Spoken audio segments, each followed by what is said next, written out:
Bend the knee.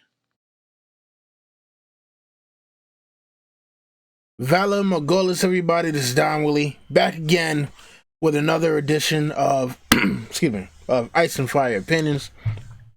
Man, though it's kind of a little janky there. Sorry about that. And let me fix the camera. There you go. Got on my thinking cap today because, we're going to be talking about a thinker from the A Song of Ice and Fire series, and that is Doran Martell, Prince of Dorn, the main Prince of Dorn. Even though his brother also held that same title. And, let's go through the roll call, see who is in the chat room before we begin in earnest. So we got Alicia Kingston of the Mad Queens. What's going on? We got my man Jamie Sneed. Long time no see. What's going on? Ion Trone, of course. Sammy Sand. We got Paul McQuay. What's going on? What's going on? And I'm pretty sure we'll get a few more folks in here before the night is done. You already know how we do. So, let's talk about Doran Martell.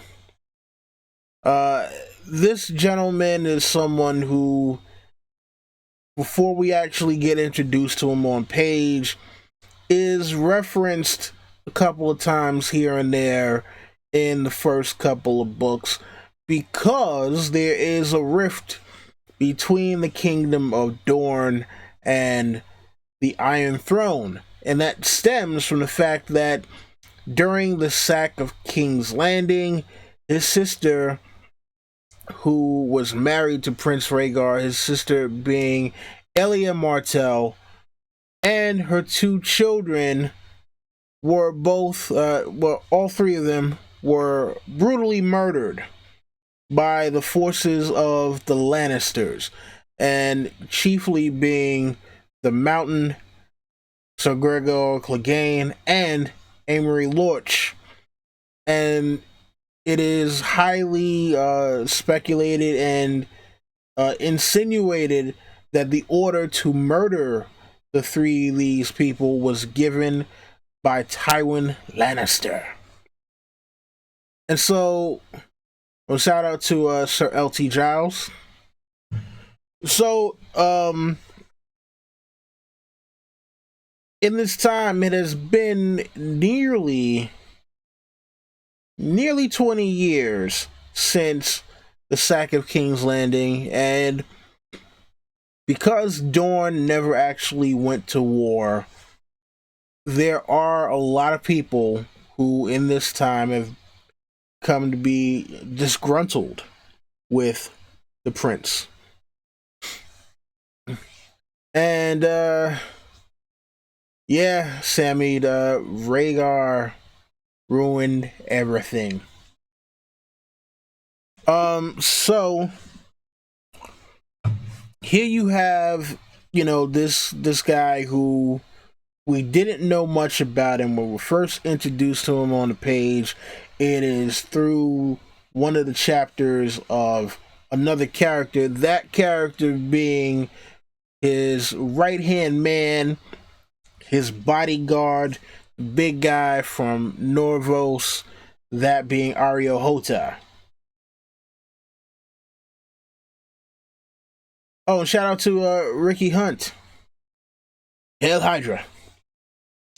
So, it's one of these things now where, when we actually see him, because we heard about him, he was supposed to be at Joffrey's wedding, but instead, he sent his brother, the Red Viper of Dorne, Prince Oberyn Martell.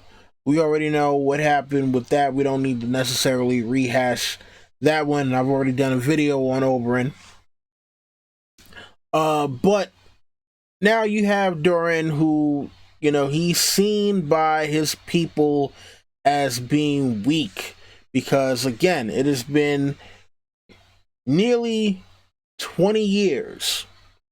And in that time, he has not taken up arms against the crown.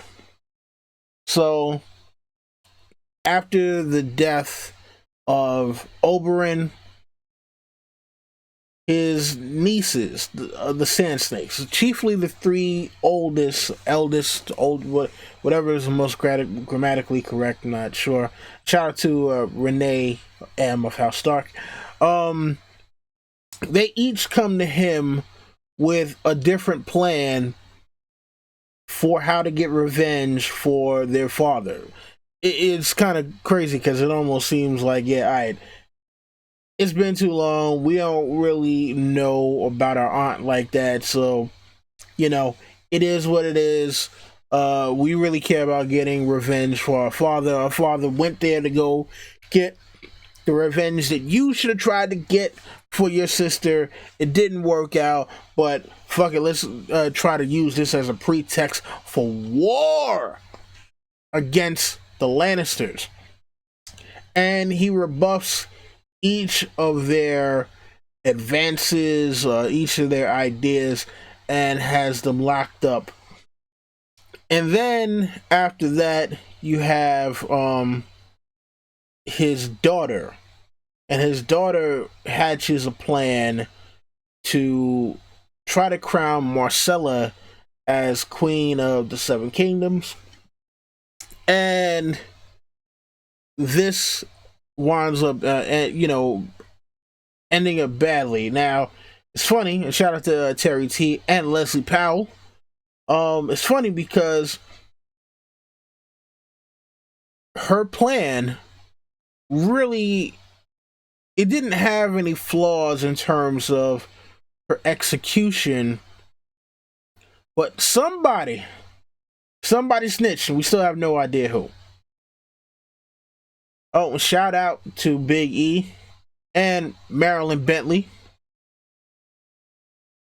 So here we have this guy who, this should have been the first kind of clue in to people who were reading the books that he is a little more than what he seems to be, because he was able to foil a plot which kind of had no plot holes.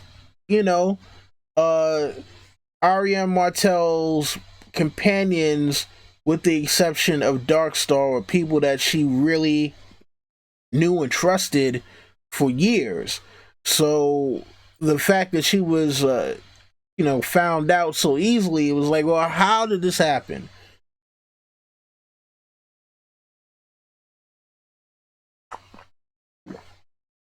We still don't know. But I'm pretty sure one day we'll find out. Now, after all of, people talking crazy to him, you got his nieces talking crazy to him. You got his daughter talking crazy to him, because there was a point at which he wrote a letter to his son Quentin saying, hey, look, one day you're gonna rule Dorne, so you're with the Ironwoods right now, but don't worry about it, it's all good. You're gonna learn what you need to learn in order to become an effective ruler. And Doran Martell saw that when she was a young girl, excuse me, and thought that he meant to pass her up, when really his idea was to marry her to Prince Viserys and to take up arms against the crown, have Viserys and the Targaryens restored, and have Arianne actually be the Queen of the Seven Kingdoms. And shout out to Jayon Calrissian, what's going on? BX in the building.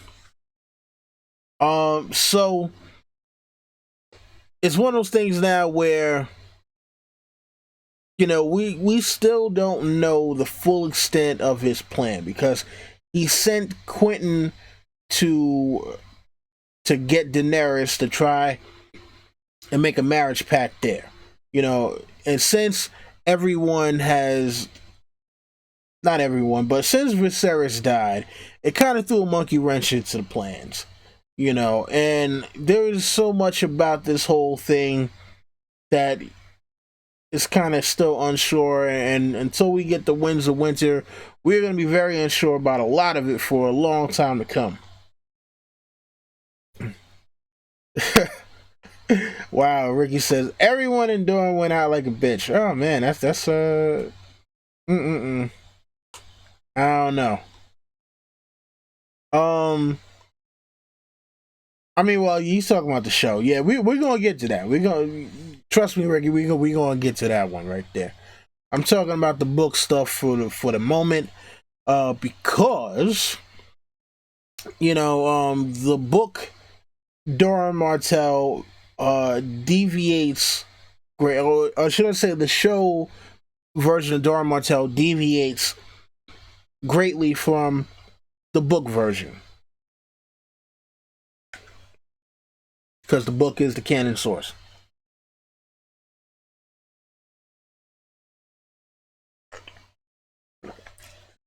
All right.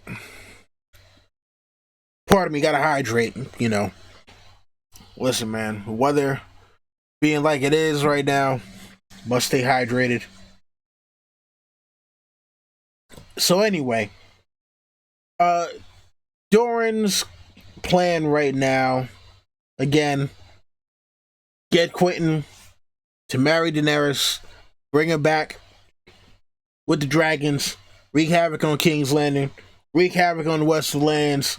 If need be, wreak havoc on the Reach, wreak havoc on whoever, restore the Targaryens, have Dorne and the Iron Throne once again be the rulers of the Seven Kingdoms. Good to go. But it would seem that Mr. Martell, Prince Martell, like, his plans are starting to go awry, because he's already had Viserys that died. Quentin is seemingly dead, and right now he has sent Arion on a mission to find out if the young teenager who is claiming to be his nephew, Aegon Targaryen, is actually the real deal.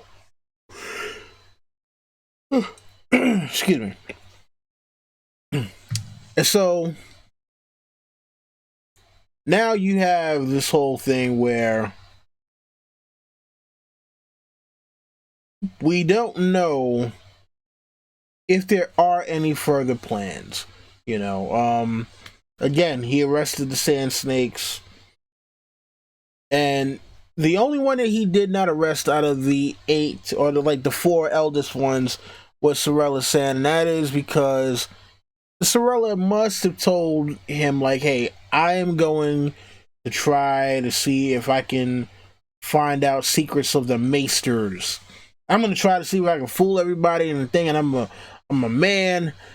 I'll become an acolyte, become a Maester, this, that, and the third. So he's already convinced that, look, whatever treachery the other Sand Snakes might be involved in, she's too busy doing some shit that might wind up getting her arrested or banished or who knows whatever the hell else. So, alright, we good.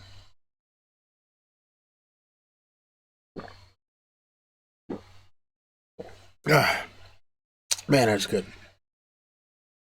I love water. Really love water. So,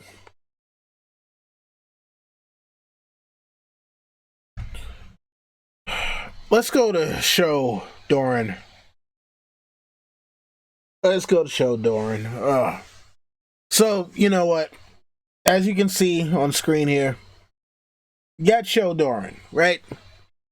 Great promise in terms of the actor that they cast for the role. Alexander Siddig has been one of my favorite actors since the 90s with Star Trek. Deep Space Nine, where he played Dr. Julian Bashir. And for anyone who hasn't, like, if you're in sci-fi at all, you know, if you've never checked out a Star Trek show, check out that one. That one to me is best, most well-rounded, and has some of my favorite characters. Like I said, Dr. Bashir being one of them, played brilliantly by Alexander Siddig. So, holy shit, Don the Kraken Witz. Uno momento on the questions, good sir. After I get through with the profile, we will be taking questions. So please re-ask the question about me. About 10 minutes. I'll put it up on screen for you. You'll see. But so when I first heard about him getting cast as Doran Martell, I was like, okay, this is going to be great. They got a fantastic actor for this role. They're really going to do a lot with the character. They're going to flesh it out. This, that, and the third. Cool. And then season 5 hits. So, Doran Martell, for one, he is supposed to have gout. I don't know if they had actually written that into the show character or not. Like, when we get introduced to Doran, it's literally just him sitting in a chair in the water gardens, and Ilaria Sand comes and starts talking all kinds of reckless shit to him, and he's like, hey, watch it there. Still Prince Doran Martell, alright? You know, just because you was banging my brother, don't think you can mouth off. Alright, be gone. So, we see him do that. We see when Jamie, comes to rescue,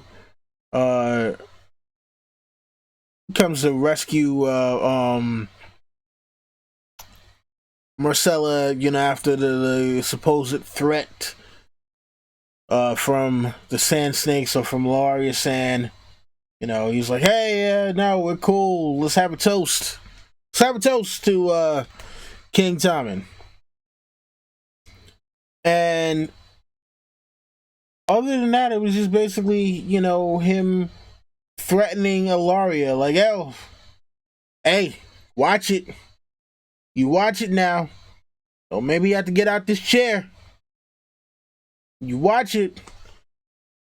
And the last thing that we see of him with her in season 5 is her, on her knees, begging, please don't kill me.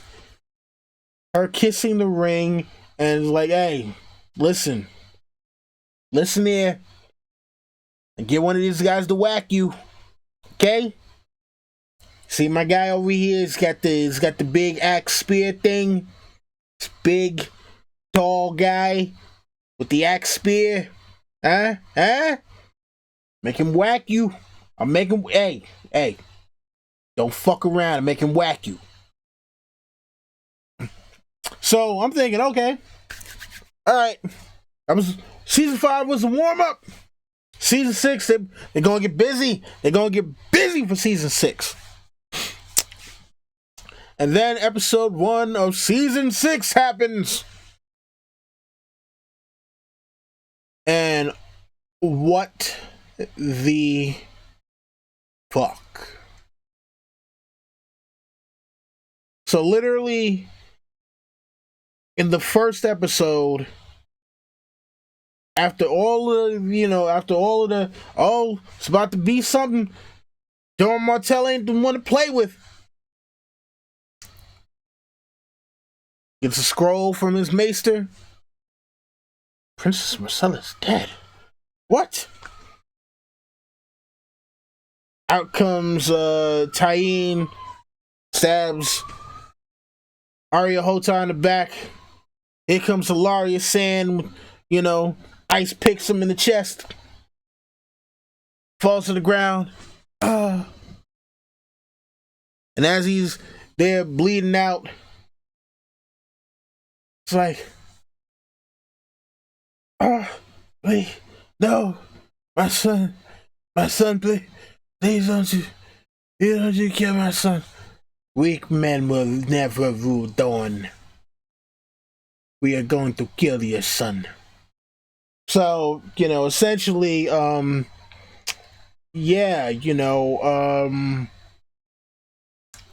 the best way to avenge the death of Doran Martell's brother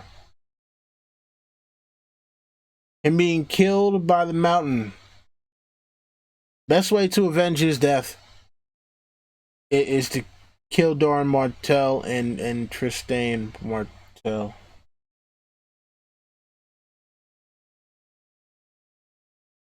I'm sorry, did I miss something? Did I miss the part where logic was supposed to have some play in all of this?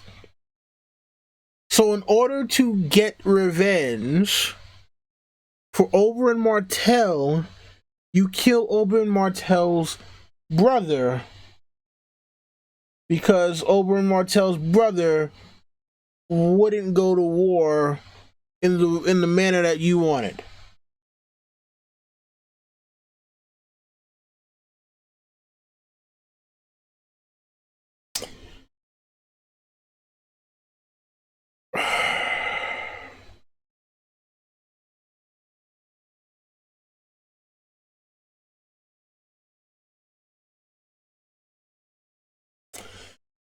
I mean, I hope they paid Mr. Siddig a lot of money for wasting his time. I do hope they paid him a lot of money for wasting his time and his talents.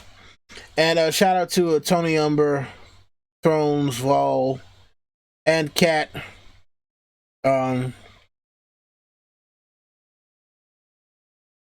Did I mention they wasted Alexander Siddig's time? Because it's funny. So Stephen Delane, the actor who played Stannis, was talking about, like, after he was done with Game of Thrones, he was like, "Yeah, I had no idea what the fuck I was doing there. I didn't know what the story's about. I didn't know a damn thing. I just know that they had me say lines, so I did the best to do the lines to my, to do the lines to the best of my ability." And it would have to be the same for Alexander Siddig. Like,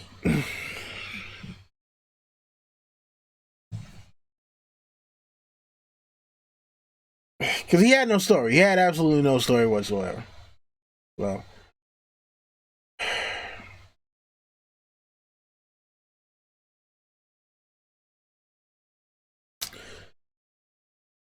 you know what? I really need to work on that case against D&D, the character assassination video. I've been putting it off because YouTube is on some fuck shit. So, all right, anyway, let's get to questions. Let's get to some questions. Because I don't have enough that I can actually say. So, yeah.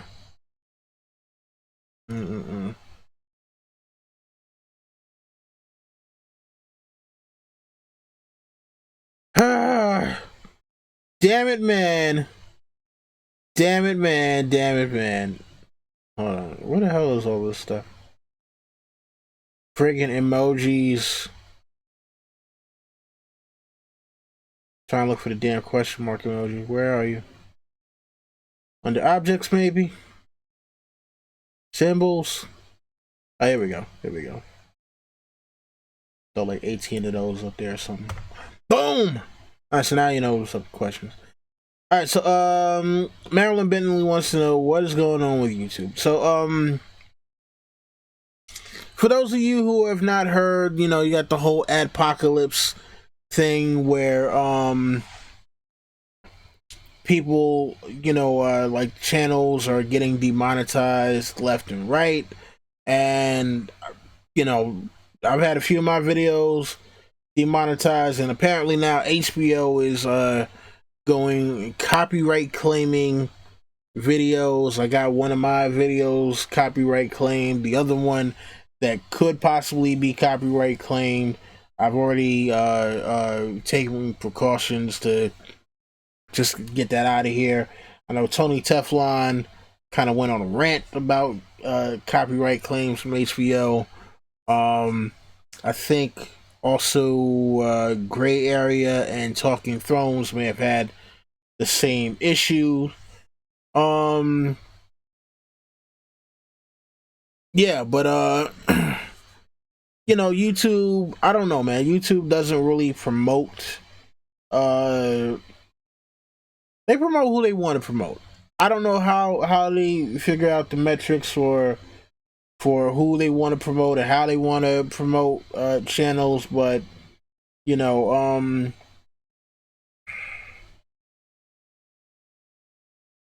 if they keep this up, you know, YouTube is going to be a defunct platform in less than 10 years because people are not going to continually put up with, you know, being disrespected in this manner, you know. Anyway.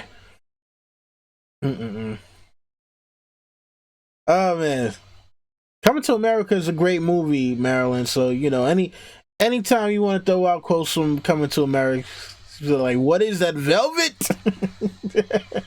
It's beautiful. What is it, velvet? Oh man, I love that movie. That is like one of the greatest movies of all time. Yeah, Stephen Delane, actor talent wasted because they did absolutely nothing with Stannis. Let's see here. What is Ricky on? Anyone notice that King's Landing seems to not know anything about what happens with Doran? Oberyn told them Doran was in Sunspear and no one questioned it. Yeah, they immediately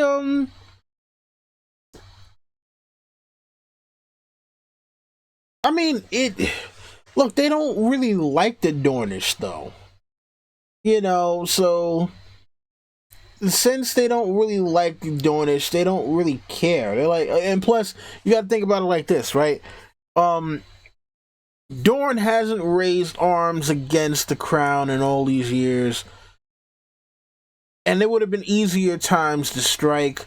So you know, it's one of those things where it's like, well, if you weren't going to do it when this was kind of still fresh in the realm, where you kind of could have, you know, rallied more people to your side, you know, and not even off the basis of the Targaryen cause, you could have rallied more people to your side based off the fact that it was like, okay, cool, you know, you're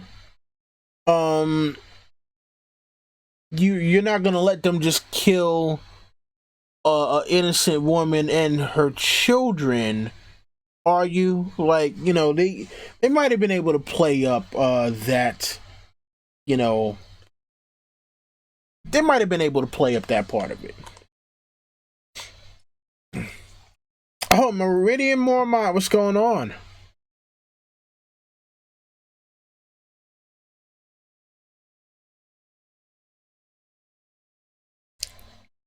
Yeah, but you know, it's definitely one of those things where who cares? Who cares if he's in the Water Gardens or a Sunspear? You know, because he hasn't done anything in all this time. What's he gonna do now? So, nah, they good, you know. Mm-mm-mm. Now everybody with the Coming to America quotes, yo. Mm. Because the greatest love of all inside of me, yeah. Sexual chocolate. There's a God somewhere. Oh my god. Yo, shout out to Kevin Cleary. What's going on? Long time no see, Kevin. Where the hell you been at, man? Uh-uh.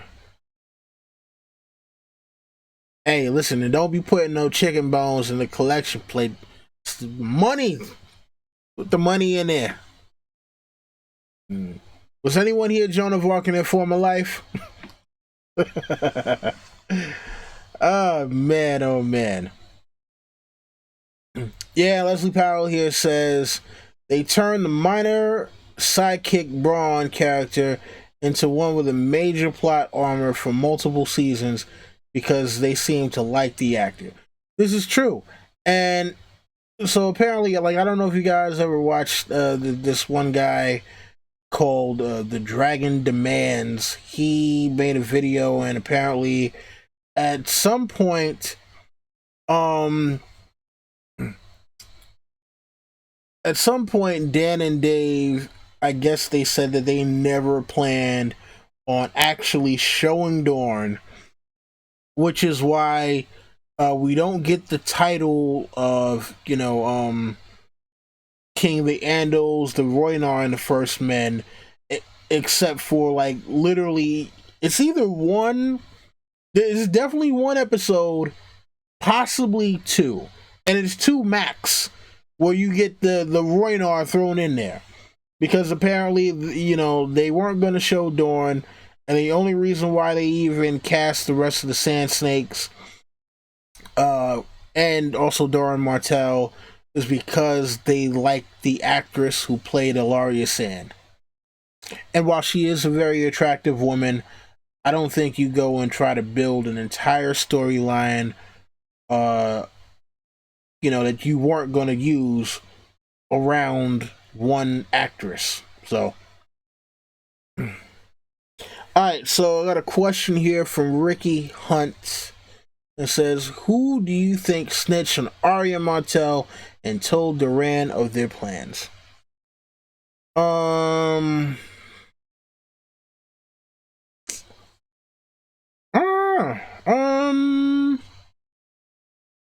so what, you had Damon Sand, right, who wanted to marry Arya, but he was rebuffed by Doran Martell. You had Trey, which that was I remember when I first saw it, I was like, they had a character named Trey. That was George R. R. Martin watching Boys in the Hood while he was writing this. Like, they got a character named Trey here. No, sorry, not Trey. Dre, not Trey. I don't know why the hell I just said Trey, but Dre. Which was just very odd because it's like you got all these wild names, and then it's Dre. And I'm like, he was listening to the Chronic or watching Boys in the Hood while he was writing this, huh? Okay. And let's see, what was the other one? There's her homegirl, because her and her homegirl used to always mess around with Damon Sand. Damn, I forgot. Because he had like 3 or 4 companions, and then it was Darkstar, and it was like she only brought Darkstar along because she was like, oh, I think he's cute. I might want to bang him when this mission is over. And last but not least, you had what's this dude's name? The freaking knight, Knight of the Kingsguard dude. It's Ares Oakheart. Um,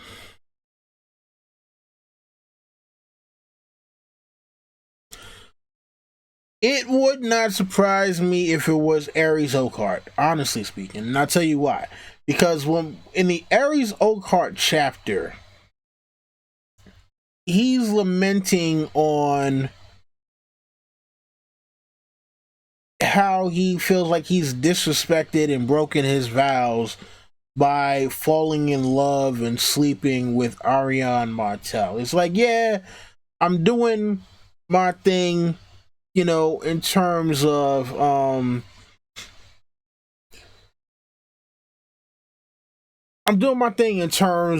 like protecting Marcella or whatever, but now, you know,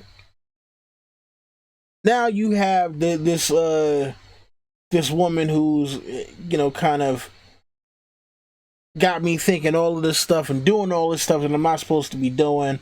I feel like I'm breaking my vows, and then it's like, remember, he hadn't worn his Kingsguard armor for a long time, and he hadn't worn the cloak for a long time. It was like he was in Dorne, he was dressing like he was Dornish, and right before, like, because he found out about Ariane's plan, she told him about all this, and at first he was with it, and then, as he's putting on the armor, he's like, nah, I can't go through with it. And that's why he wound up rushing Ariel Hotai, because it was like, at least if I'm gonna go out, I want to go out like a real Kingsguard is supposed to. So I can see him, like passing along a note, like, oh, you got to get this to the prince,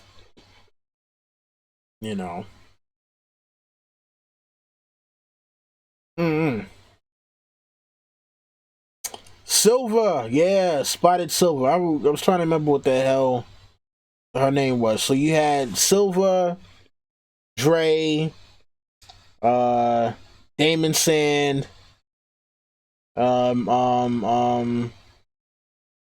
Silva, Dre, Damon Sand, Dark Star, and Ares Oakheart. So she had 5 people in her crew. Somebody snitched. I'm going with Ares Oakheart. I'm seeing people say Damon Sand. Oh, when Debo breaks down the door, finally here. What's going on, bro?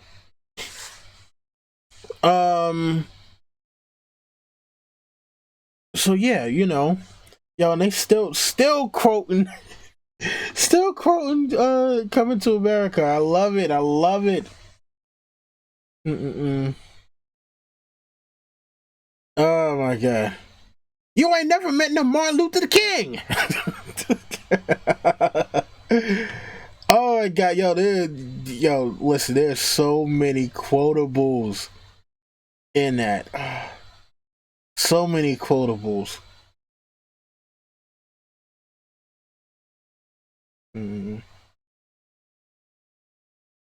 If you do not put down the weapon, I will be forced to thrash you. Who the fuck is this asshole? One of Samuel L. Jackson's first roles. When they talk about people being immortal, Samuel L. Jackson might be an immortal vampire. Go back and look at Coming to America and tell me if he looks any younger there than he does now. And remember, he's about Coming to America came out in like the mid 80s. Like 87, 88, or something, like mid to late 80s. So I just want you to go back, look at Coming to America, look at Samuel L. Jackson right now, and see if he looks any older now than he did back then, or see if he looks any younger back then than he does now. Samuel L. Jackson, like Pharrell Williams, Immortal Vampire.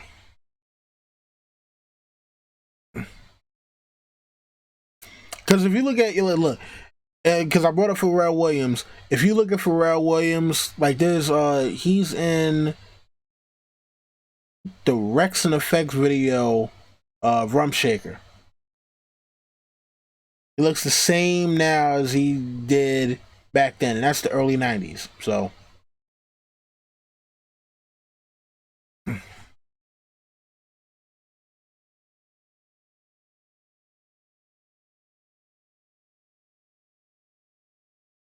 listen, Marilyn, hey, listen, don't be sorry about that. Coming to America was a great movie.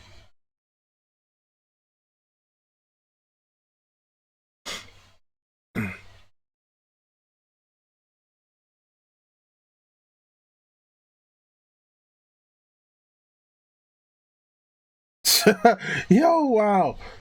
Yo, wait, oh man. Rookie says, I used to think Daryl was Lionel Richie when I first watched the movie. Oh my god. You know what's funny? The dude who played Daryl, he was in Logan. He was in Logan. Mm.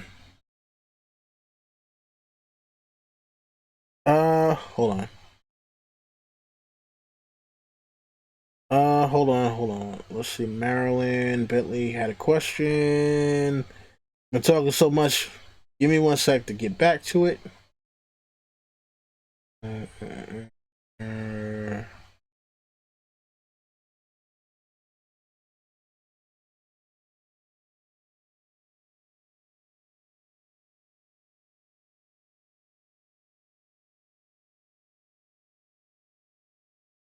Oh, shout out to Bernie the Burnt. Up here going through the stuff. Let's see here. Oh, here we go. Alright, if you were writing the show and had to pick one of these options, which would you do? Aegon and John Khan or the Dornish master plan? See, here's the thing. I don't know if you can do one. I don't know if you can do one without the other. You know, because so much of the stuff is interconnected. So much of the stuff is interconnected that is very difficult to see how they would do the Aegon and John Connington story without doing the Dornish master plan, because now Aegon would kind of feed into the Dornish master plan. But they also didn't do Doran Martell or Quentin show.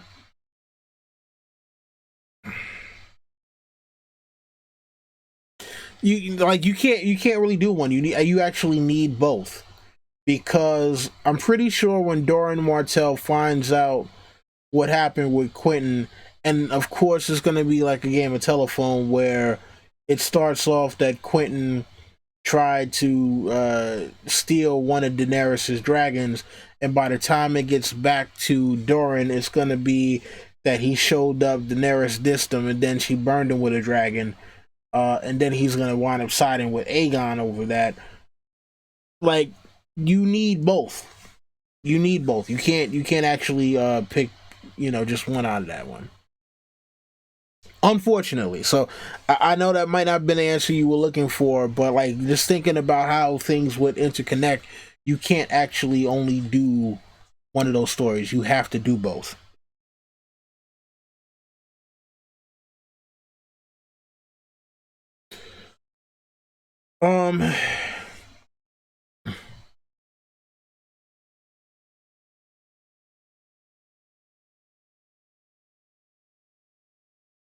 All right. So let's see. Next up from Ricky Hunt. Oh, and he's relaying a question for Jayon Calrissian. Jayon asked, If Damon saying Oberyn Martell was a real thing or just a rumor? I don't know.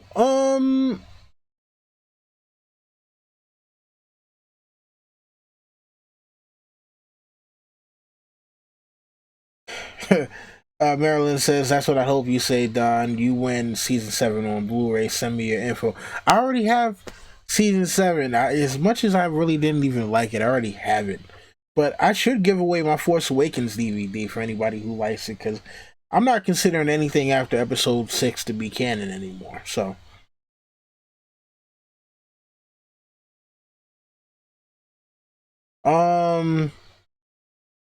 yeah, but as far as the Damon Sand and Oberyn Martell thing, because we don't have any kind of official kind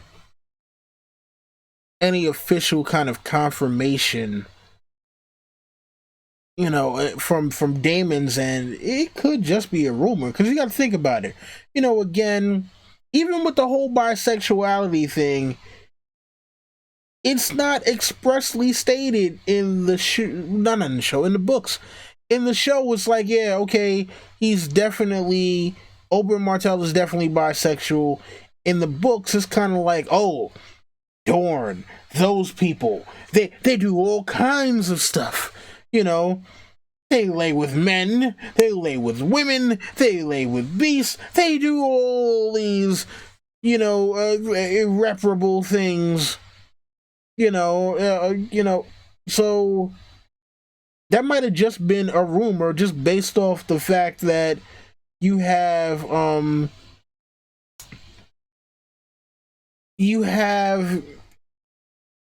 this hatred of that particular region. I mean, they're racist against the Dornish people. They're racist against the brown people, son. Why? Oh my god. But yeah,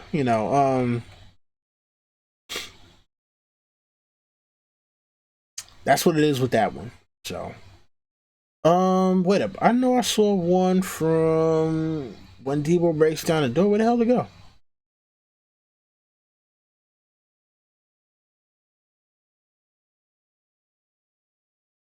Oh, so he's asking, speaking of Logan, what are your thoughts?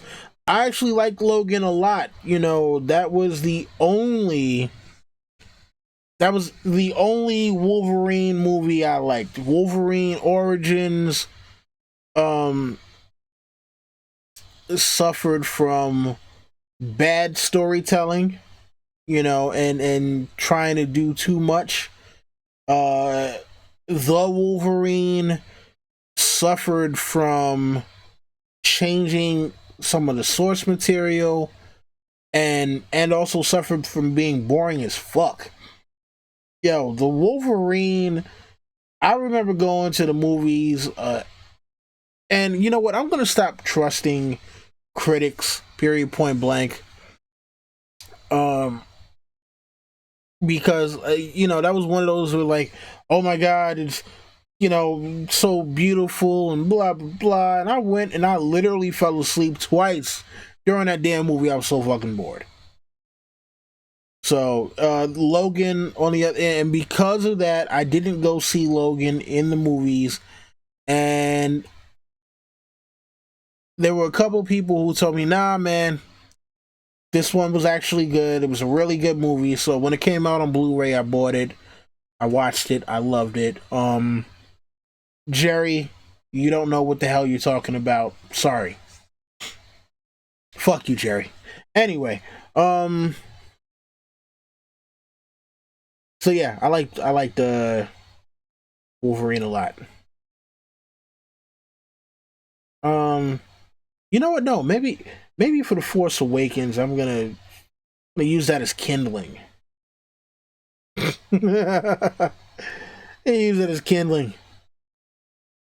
Yeah, Alicia, me and JD are gonna do, rogues. It's just the scheduling. It's really been bad scheduling. Like, if you notice, he hasn't even been on rereads because like his schedule is that messed up that we can't even get him on the rereads, and we want him on desperately. We want him to be back on the rereads. I miss having my brother on there.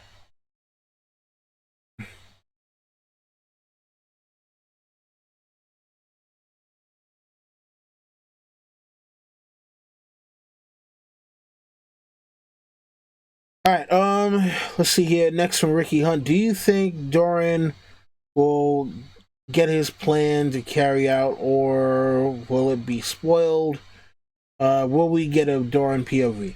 All right, so George already said he's not adding any POV, so we're not going to get a Doran Martell POV. Yeah, look, I think anyone with a plan in A Song of Ice and Fire, their plan is destined to fail. Period, point blank. Anyone that has a plan, that plan is going to fail. And that includes Mr. I've been waiting in the wings for the past 20 years, Doran Martell. It's a wrap. Every major house is going to collapse. Every major house. Without fail. So, yeah, out of here.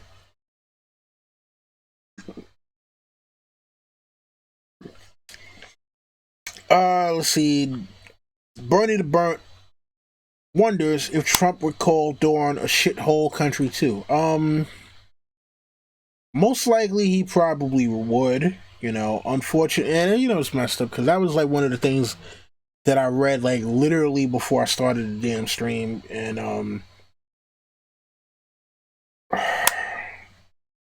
and see, you know, when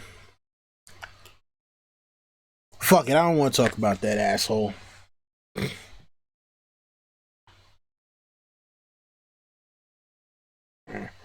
Um,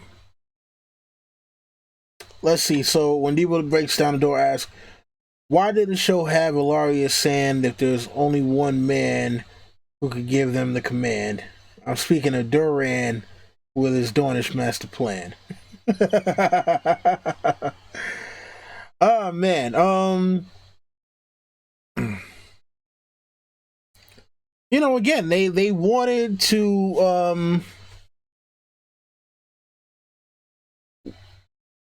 it was simply they wanted to showcase Indira Varma, who played Ilaria Sand. They liked her a lot. They've liked her ever since she was in Rome, and apparently they didn't even know that there was a possibility of getting her.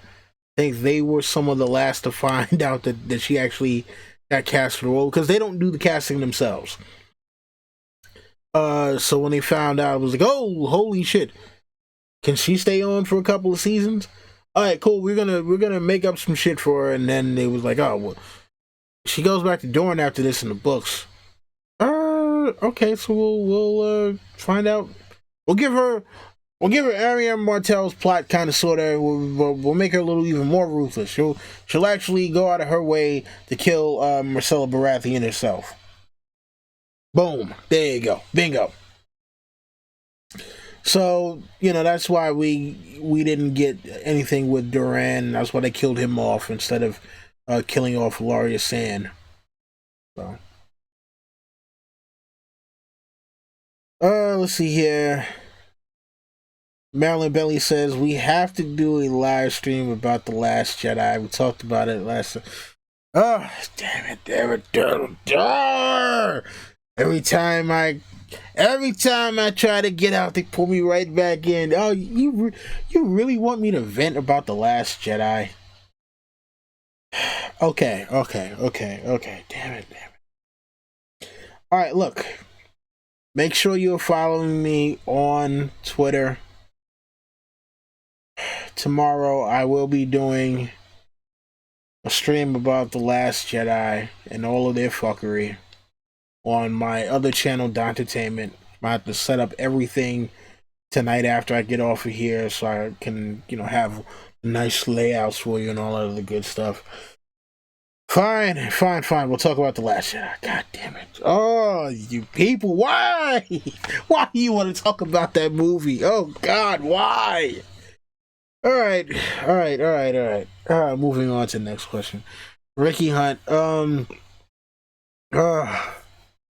Man. Alright, I lost the question. Damn it, man. Damn it. Okay, here we go. Do you think Cersei is a racist? She doesn't seem to talk highly of some Islanders or Dornish. Yeah, I mean, look, and I don't even think it's a racist thing because there is a difference between uh not liking people because of their skin color and other physical features versus being a more of a nationalist where it's like you just don't like people who are not of your culture. And if you remember, it distinctly says that like all of the different kingdoms have their own cultures. And pretty much Cersei doesn't like anyone who is not, you know, A, not nobility, and B, not, of the Westerlands. So it's not even a racist thing so much as she just doesn't like people who are not, associated with the kind of culture that the Lannisters themselves come from. But there are other people in the story who are clearly racist, who, talk all kinds of shit about, the way people from Dorne smell. It's funny because like nobody really talks about the Summer Islanders for the most part in terms of like physical stuff. It might be a thing where it's like, oh, they're weird. They have their weird sexual rights, and they don't really believe in marriage. That's kind of a weird thing. But it's not like, oh, the Summer Islanders, oh, those filthy black people or something like that. Like they don't do that. They do that with the Dornish though. They really do that with the Dornish. Like it's like, oh, the Dornish are unwashed savages, that live in the mountains and all that stuff. So they definitely, like, there are definitely characters in the story that do that with people from Dorne.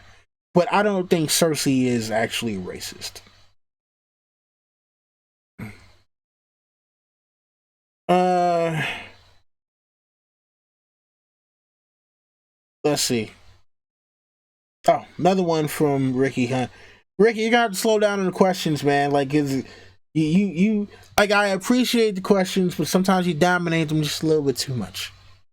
So, if you guys don't want Ricky to dominate the questions, you guys also have to ask questions, or else it's gonna be next up for Ricky Hunt, next up from Wendy Boo Breaks Down the Door, next up from Ricky Hunt.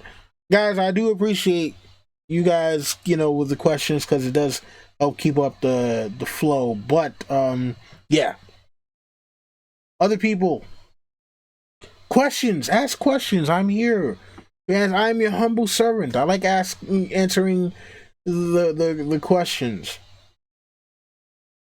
All right, so but from Ricky Hunt now. Was the info true about Balon Swan collaborating in an attempt to kill Trystane on his journey to King's Landing, or was Doran making it up to get parts of his plan going? Um,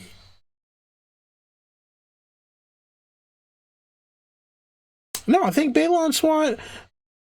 I think Balon Swan probably did try to kill him. Honestly speaking, I mean, I wouldn't put it because remember, Balon Swan was one of Cersei's peoples too. So I wouldn't put it past him.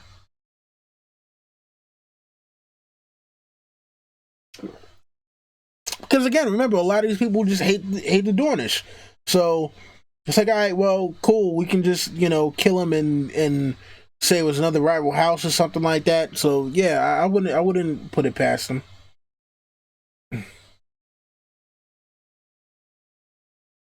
All right, next up from Wendy Wheat. Jeez, that okay. Let's rewind. Replay.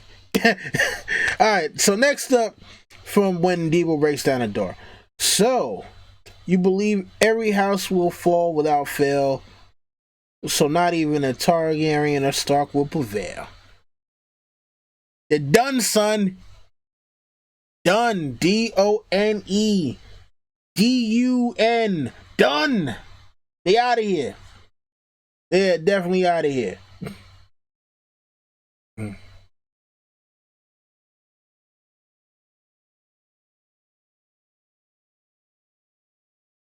right, have a good night to, or no, not even good night, good afternoon to Meridian Mormont. Should be the afternoon out there.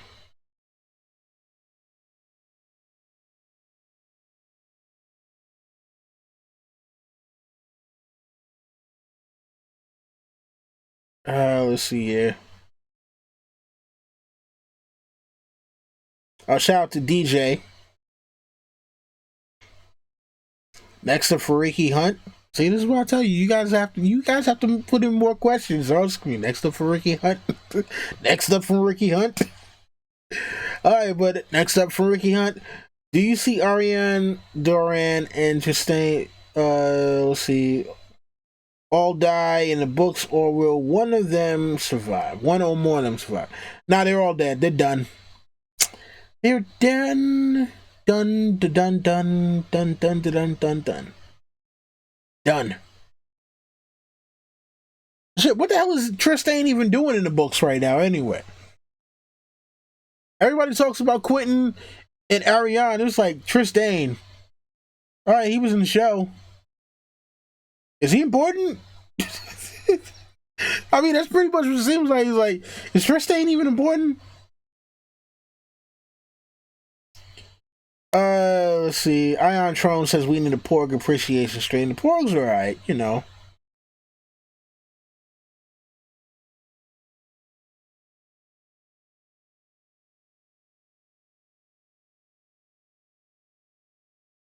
Kevin, we shall not talk about that. Yeah, we shall not talk about the Leia space scene. Let's not do that. Okay, so Iron Tron with a troll question, because I know there's a troll question, god damn it. Ask, why are the Porgs the most magnificent creatures in the galaxy? I don't know, because they're cute and cuddly, I guess. You know. Sammy Sand asks, which house will rule Dorne at the end?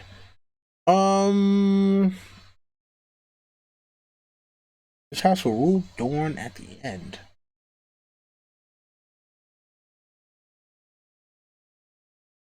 That is a good question. They can't make it the Ironwoods. That would be a little too easy. It can't even be the Danes. That would be too easy. You know. You know, it'd probably be something like Manwoody. That's only because that's the only name I can think of right now.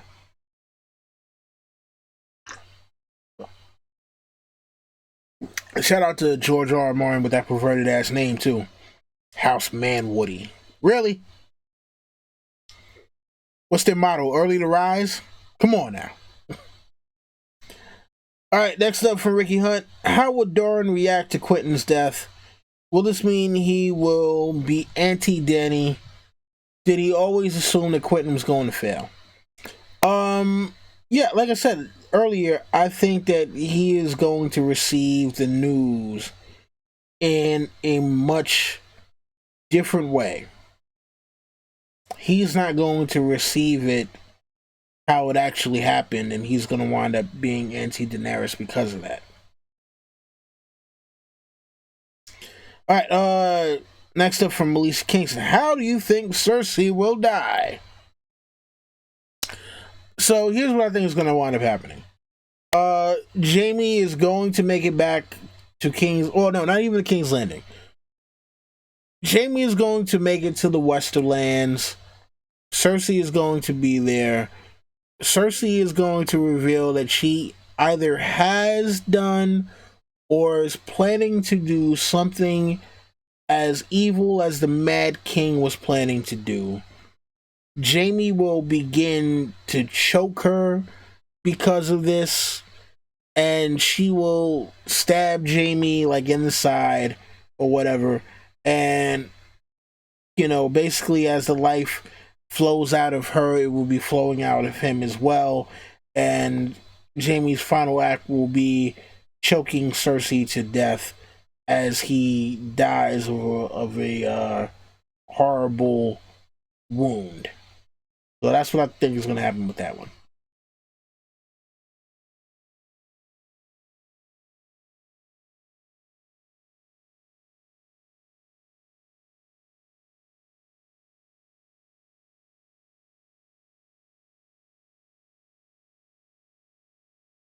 Okay, let's see here.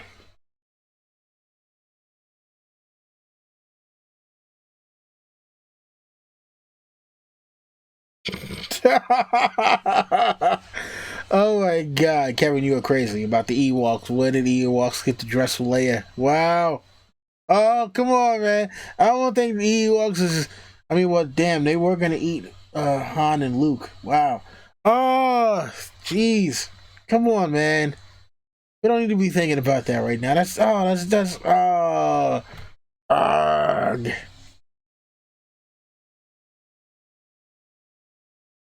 All right, next up from Southeast '01. How will it end for Stannis in the books? I believe that, well, first off, Stannis is going to win the Battle of Ice. Uh, I've heard it speculated that he is going to, if you guys have or have not watched Vikings, I would suggest checking out Vikings. But essentially, there is a scene in Vikings. If you have not seen that, I don't want to spoil who it is. But a character fakes his death and then winds up killing a bunch of people after he asked to be buried in a certain location.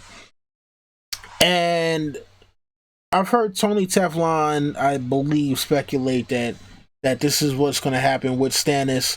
That's how he's going to win the Battle of Ice.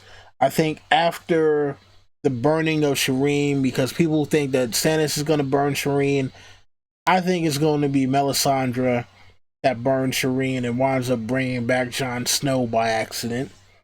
But after this, I think that Stannis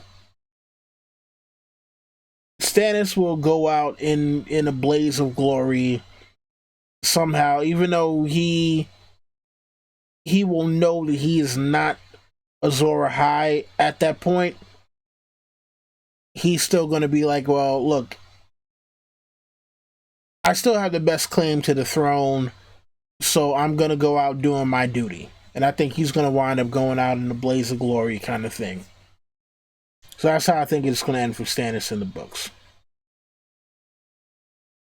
All right, next up from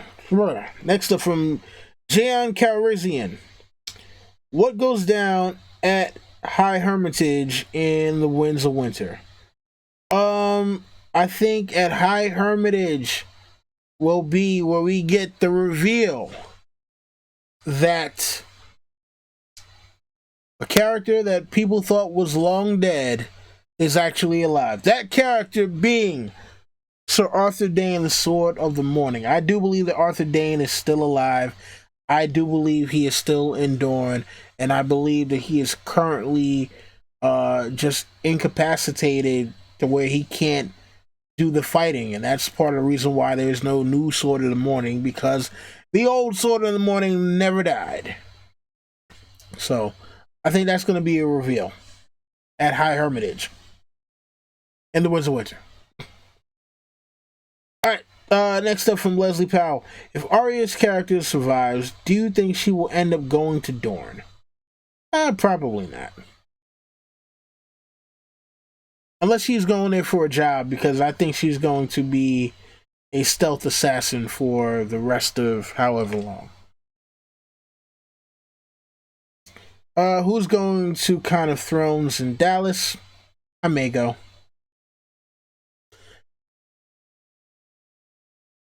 I might go. I'm definitely going to Ice and Fire Con. Kind of Thrones. We'll have to see. Next up from When Debo Breaks Down the Door. With honor, a distant memory, and chivalry gone, who can we rely on if not Balon Swan?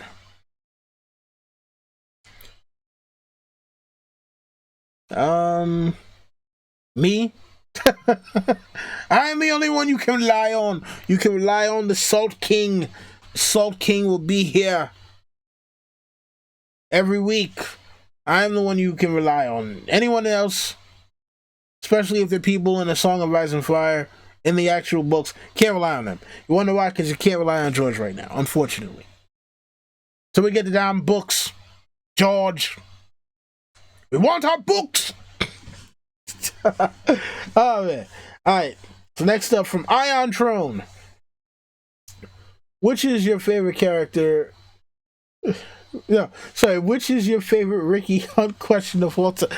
Yo, you are the worst. Stop that. Oh my god. Sammy Sand, I believe I answered who will rule Dorn by the end. I'm going House Manwoody. Next up from Neil C. I know I'm kind of backed up on these questions, so just give me a minute. Will Doran's wife ever make an appearance in the books? No. No. Not gonna happen. No. Sorry.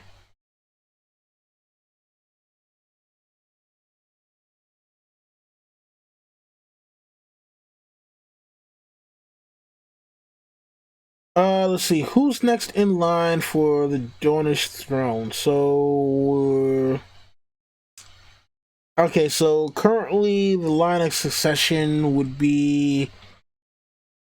So you got Doran, Ariane, Quentin, and then Tristane. After that, I have no idea.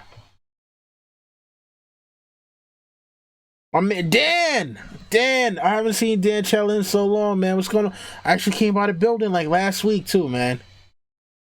Man, and yes, I do like Mary Poppins. I'm Mary Poppins, y'all. Oh my god.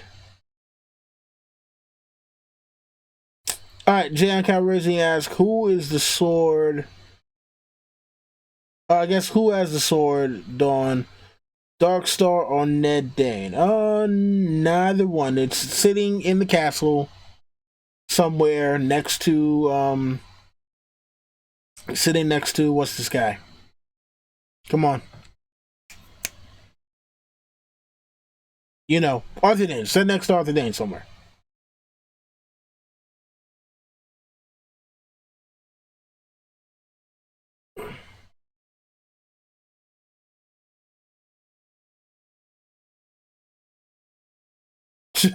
Sammy Sand says, "All hail Moors and Dickon Manwoody."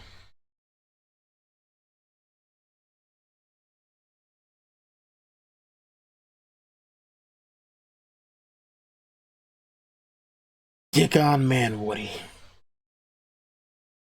Most pause-worthy name ever.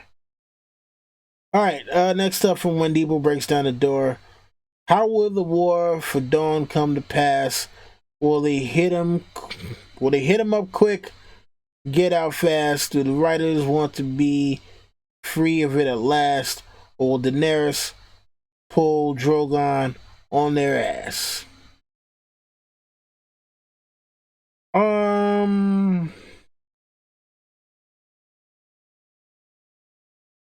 Yeah. Shit.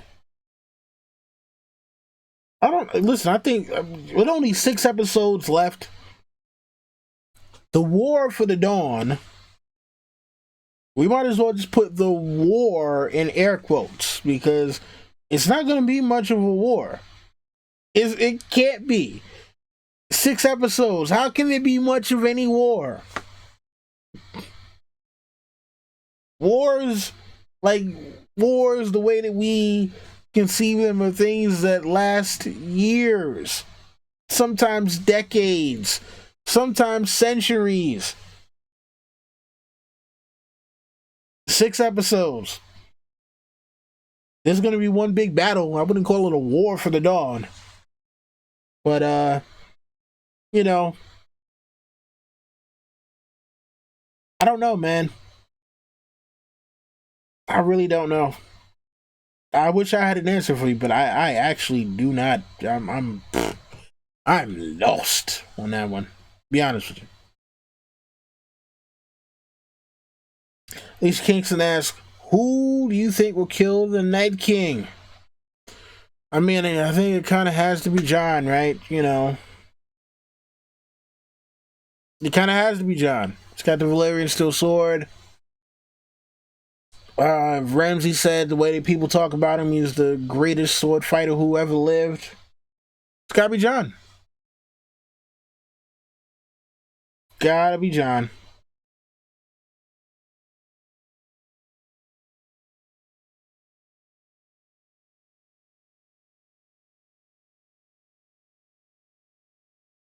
Jay, you're funny.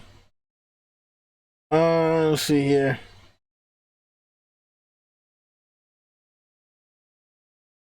All right. Let's see here. All right, from Leslie Powell. Damn, I'm still behind. Damn, this is crazy.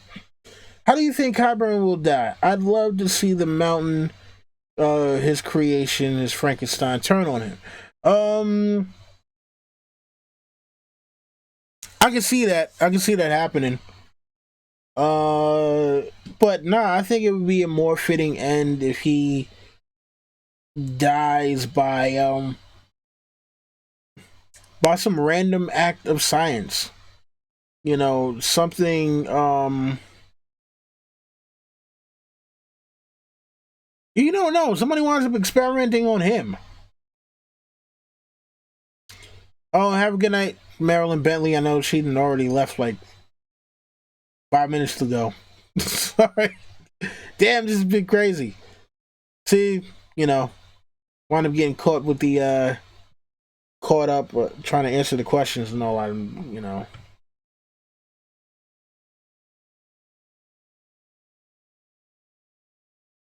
Okay, so from Jacob Brunch, Brunch. I'm sorry. Forgive me if I pronounce your name totally wrong. Um, what are your thoughts on the theory that the Dornish are all the major characters in disguise? Doran equals Rhaegar. Scout is a cover from injuries with Robert. Oberyn is the what? What the hell? The time with you? Who the hell? Oh my god! What the? Wait, who came up? Come on, man. That's worth at least, yo. That's not even 25 feet worth of tinfoil. That's 50 feet. That's industrial tinfoil. And shout out to IC Spots, yo. That's industrial. That's industrial tinfoil right there. Come on, man. Oh, come on, man. Oh man. All right. Next up, when Diva breaks down the door, essentially Stannis followed the law without contingency. Leads me to think that his leads me to think. Wow, whatever. Jeez, holy crap! I'm sorry, it's been a long day, y'all. I've been up since like 4:30. Essentially, Stannis follow the orders, follow the whoa. Why can't I fucking read right now? See, because I'm trying to rhyme this. You know what? I used to rap, and I was never the dude that could like read my rhymes off of paper. So I'd always have to, like memorize it, or else I'd be done for. Um, Essentially, Stannis followed the law without contingency, leads his men into a wild and killing spree. And when he says to himself, Westeros is meant for me, but why won't you just adapt some niceties? Because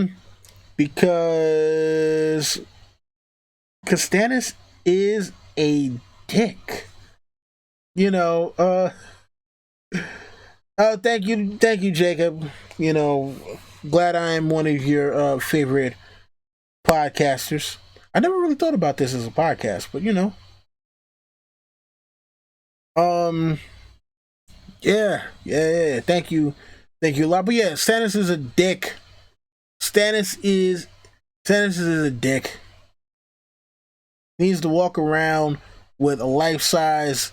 When I say life size, I mean like a human size condom on all the time, because all he wants to do is fuck the world, okay, and not let everyone have any fun. Stannis is literally the fun police. Oh god. All right, so Alicia Kingston asks, Let's see here. Are you hype? How hype are you for the Black Panther movie? Super hype. Yo, whatever. Do I have I do have a Black Panther hat. So you know what I'm gonna need to talk about that movie when it comes out because it's weird. So I don't know if anyone here remembers a few years ago there was the Sony Pictures hacked email fiasco where they essentially gave away kind of an open Hollywood secret about why they don't cast a lot of male or even female, like just black leads. Like why there aren't big budget, quote unquote, black movies. And they were like, oh, well, people outside of the United States don't want to see black people on film. And, you know, obviously, um, there is a large implication to making a statement like that when you just blankly say that the world doesn't want to see black people in their movies.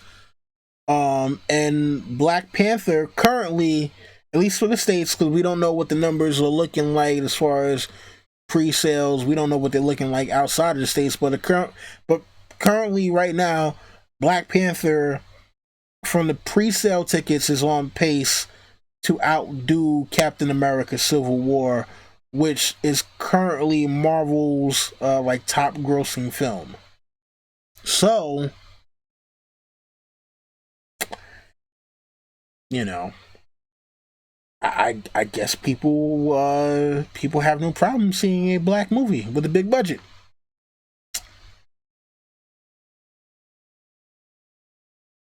All right. Next up from Maria Lind. Maria, where have you been? It has been so long. It's been so long. I miss. See, you know, when I see names pop up that I haven't seen in a while, you know, it just reminds me of sometimes when I don't see people for a long time, and I'm just like, oh, I do miss you people when you're not here. Seriously. Okay, what would happen if Bo John and Danny lived? I think that would not fulfill George's promise of a bittersweet ending. So one or both, unfortunately, is going to have to die. But you know what? No, they could live and just be in totally fucked up situations. So you know, but what is living is the question. You know, because if you live but you're stuck in a situation where you're forced to be unhappy for the remainder of your life, is that truly living? So I mean, there are a number of scenarios and ways that things could go down where Danny and John survive everything, but are put into situations where it's like it might have been better off to die. So who knows? But that was a great question. That was a great question. All right, let's see. Next up from Alicia Kingston. If the situation were dire enough, do you see Sansa taking up the sword to fight? I mean, it would have to be like it's her, Bran, and like freaking her, Bran, and Podrick are like the last three people on. No, her, Bran, and Sweet Robin are literally like the last three people on Earth. And about to get, it's like, hey, yeah, if you could just kill this one last White Walker, then you know, then maybe you have a chance at living. Like that would have to be the odds. There's literally like one White Walker left.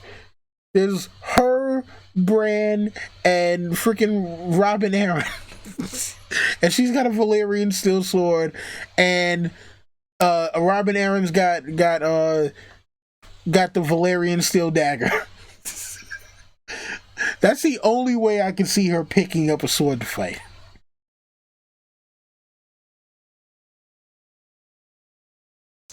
All right, next up for Ricky Hunt.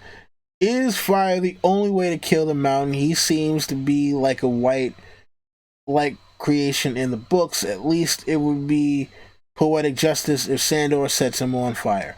That would be interesting. Who knows? I mean, man, listen, um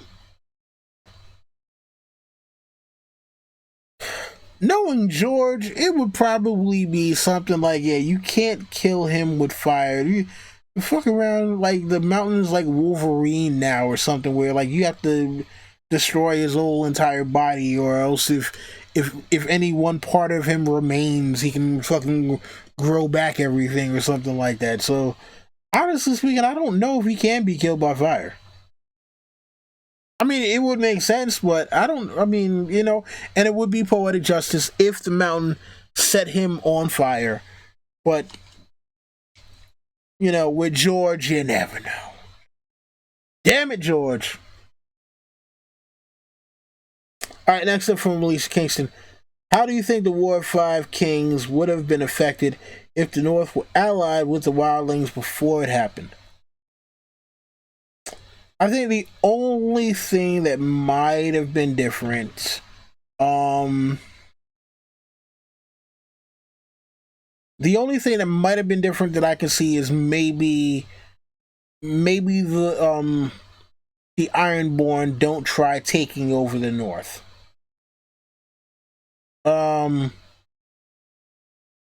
They might still do their raids, but I don't think that Theon would go for Winterfell if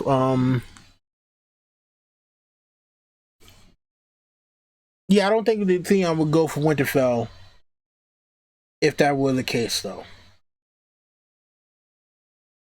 So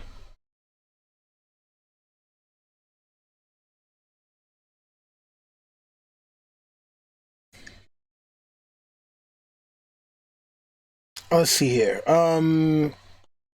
Cat asks, "Do you think Sam will survive?" Yeah, yeah, I think Sam will definitely survive. Um, I think he has to, because you're gonna need someone to tell the story, someone to transcribe it all. And while I think that the epilogue for the book is going to be Bran, I think one of the last chapters is going to be Sam just telling the story, and passing things down.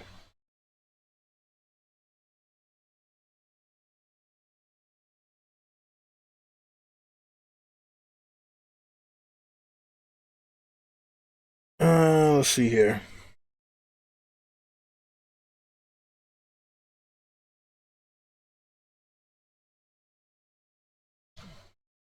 All right, next up from Leslie Powell. Do you think that Bran is a champion of the Great Other, or even possibly the Great Other? So that would be interesting if he wound up being the champion of the Great Other, only because for him to be thinking that he is fighting against the White Walkers, only for him to actually be fighting for the White Walkers. Like, imagine the mind fuck that would be to find out something like that. Like, you're sitting there thinking, okay, yeah, I'm doing everything I can to stop the White Walkers. And then you somehow get a vision, and it's like, okay, this isn't working. And then you're trying to backtrack, you're going through the Weirwood net and all that. And the next thing you know, it's like, wait, what is this here? Wait, you, and then he starts putting it all together, and then it's one of those things where he wakes up and it's just like, you motherfucking, you goddamn, you, you're lucky I can't walk. I'd come over there and get this down, you mother. Screaming at the children of the forest. I know what the fuck you done, you mother, I swear to God, oh my, all the gods. Yeah, that would be, yeah, he'd go, straight Ralph crammed it on him. Bang zoom to the moon. Yeah, that's a man. Oh man, that would be crazy if he's actually working for the Great Other.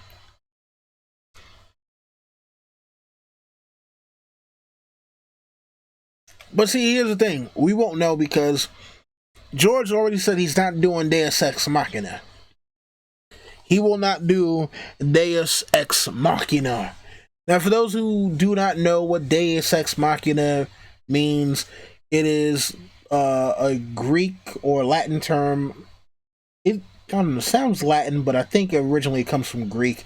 That means God from a machine or God from like out of nowhere.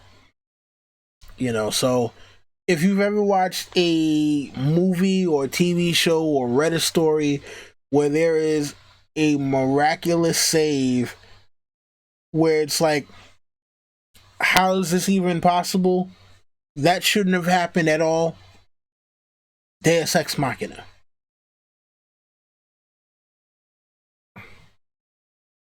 And it has to be like from outside force, like somebody that's totally wasn't even originally involved in a particular situation finally comes and saves the day. So like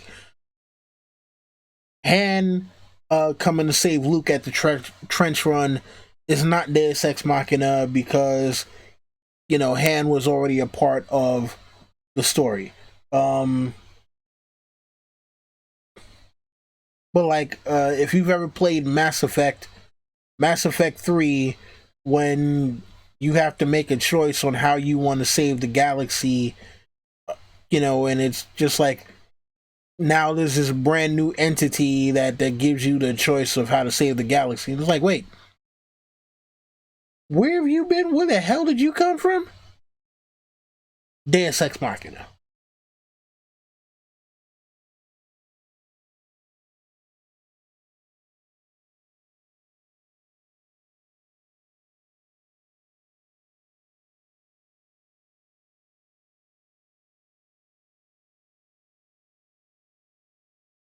All right, next up from Jacob Bruch, is it Bruch? You gotta give me the pronunciation, sound it out for me because I'm horrible with some of the stuff. All right, all of the major houses are roughly associated with a religion, but I don't think Dorn is ever associated with one. Do you know of any? And second, do you think Patchface is connected to the Martells? Okay, so to the second part that you have there, um,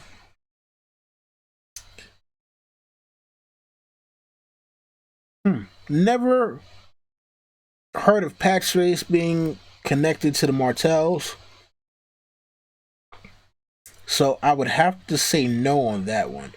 As far as the religion is concerned, I mean, it's kind of been pretty well established that anyone outside of the North follows the faith of the Seven. It's just that some regions are more devout than others. I believe the most devout region is the Reach because the original septs are in the Reach. So yeah, I would have to say if anything they would probably follow the faith of the Seven unless there was some Roynish religion that came over with Nymeria and the 10,000 ships, which would make sense, because they're not from Andalos, so and they came at a later point, so I could imagine um that the people of Dorne could possibly have their own religion, but it hasn't been expressly stated that I know of.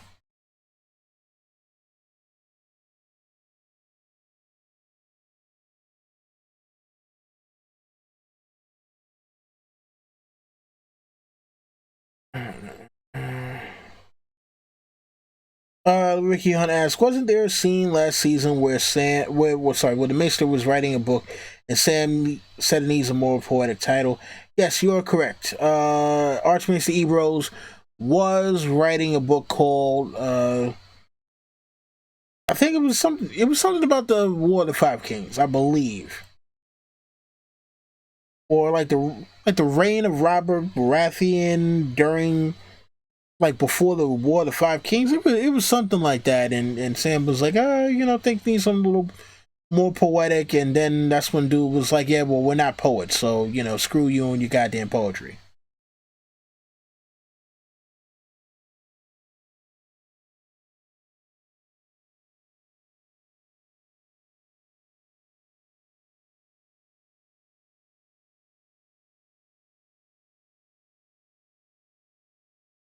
And Kevin Cleary, I do believe the quote is, never bet against the Sicilian when death is on the line.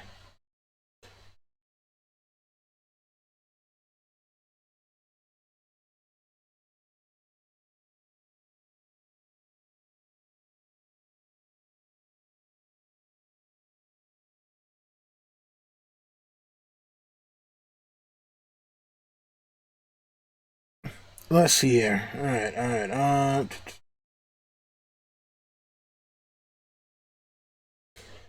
All right. So, let's see. Ion Throne asks, in humans versus White Walkers, who wins? Okay. So here's the thing. If it's the Inhumans from the TV show Inhumans, then I would want the White Walkers to win because that show was straight trash. Oh god, that show was so much just beyond trash.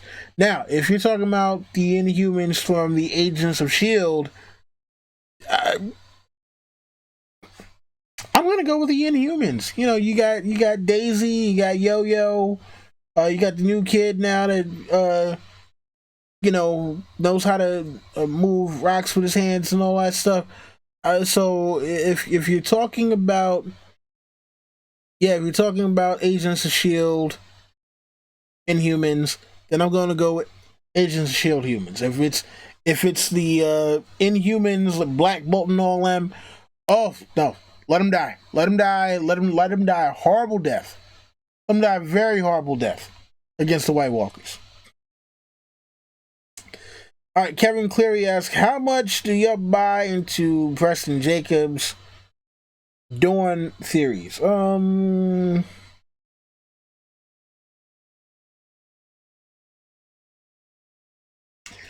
About as much as I buy into uh aliens landed at Roswell.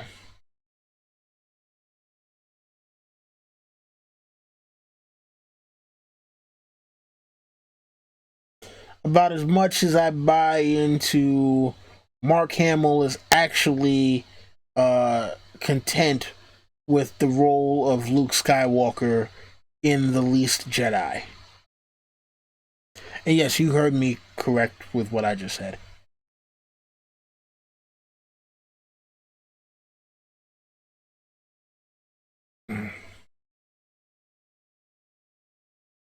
So, yeah. Oh wow, I'm actually caught up. I'm actually caught up on questions. Oh, holy cow, I can't believe it.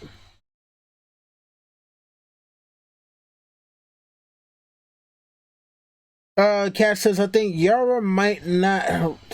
Let's see. Might not make it, but what do you think?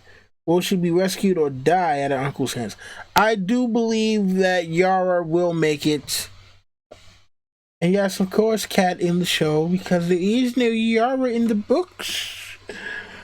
There's no Yara in the books.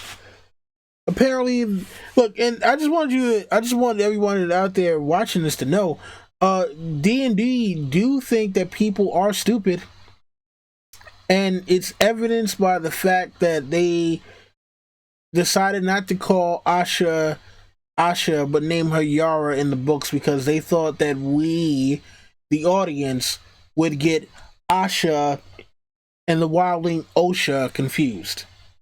Which is also why Hodor's real name in the show is Willis instead of it being Walder, because they probably were thinking, oh, well, people might question whether or not somehow Walder Frey is Hodor.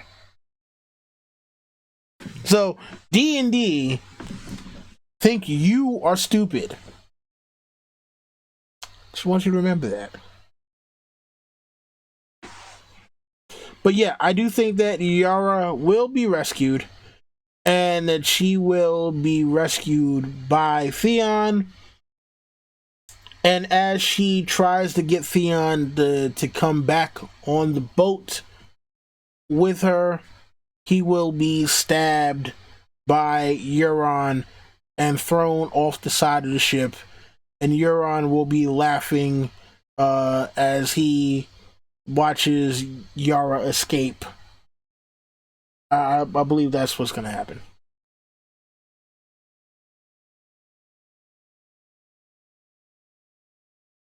Let's see here.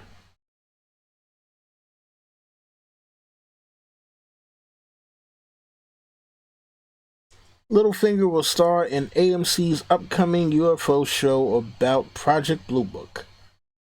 Yeah, you know, it is what it is. Okay, from Leslie Powell, will we see the Children of the Forest return at the God's Eye? If you're talking about in the show, I would say the nay. I don't think we're going to get the God's Eye at all in the show. It hasn't been mentioned, and at this particular point, it would seem like it's like, oh well, you know, we need something to do. Oh, what if we not put in that we can cram in at the last second that, you know, will make book fans say, yes, finally you listen to us. It would be the worst kind of fan service if they did that, because it wouldn't be for anything real. It would just literally be like, oh well, you know, let's just throw in the God's Eye, because you know that's the thing we haven't done. You know, like we haven't ever mentioned the God's Eye before outside of like DVD commentaries or like the extras that come, the animated extras on the Blu-ray. Yeah, let's just throw it in there. Why not? You know. So nah, not for the show. All right, next up from When Depot Breaks Down the Door. And this is a tinfoil question. What if Theon takes some of Euron's foreign elixir in order to fix the predicament is Peter Piper pickled pickled prick? What the? Oh my god. Listen, I don't, unfortunately, because you know what's funny? I was thinking, with this being a story about magic, that somehow Jaime's hand, his golden hand, they would find a way for him to actually be able to use it. But because George wants to keep things just a little more grounded, I don't think that's gonna happen. So yeah, you know. Unfortunately, Theon. Yeah, unfortunately, Theon is going to remain castrated. Absolutely castrated.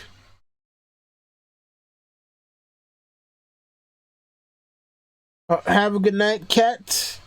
Probably already gone because I've fallen behind again, unfortunately.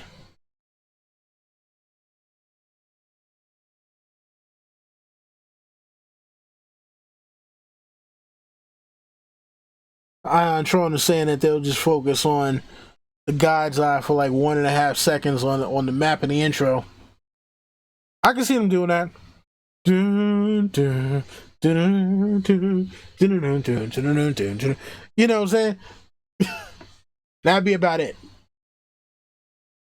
God's Eye. Next. Okay, let's see. Something that does bother me when it comes. Let's see.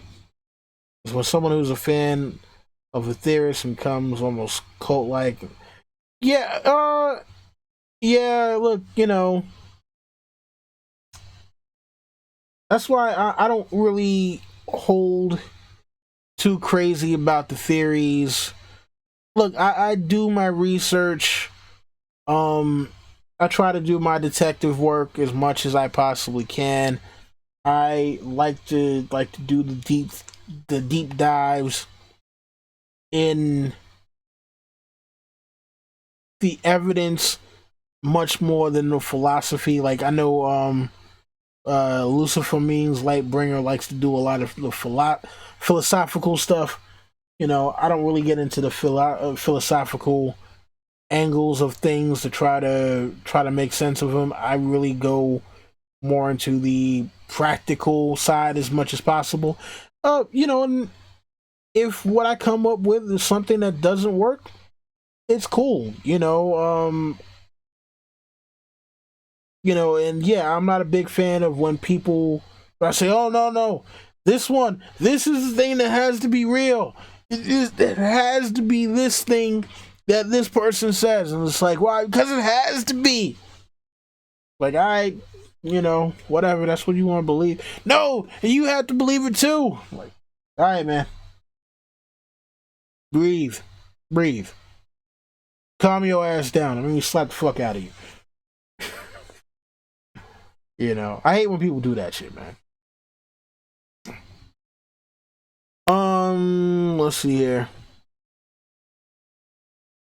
Sammy Sand ask, do you think Theon got the ship captain's daughter pregnant? It is absolutely possible. Absolutely possible. He was spreading his seed wherever he possibly could. And attempting to do a British accent is actually making my throat raw.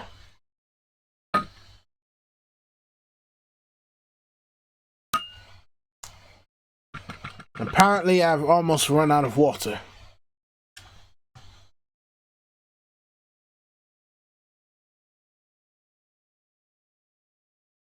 Which is a bad thing, obviously. Alright, next up from Jayon Calrissian. Let's keep it real. 100. We can all admit we thought Crow's Eye was BS when he said he went to the ruins.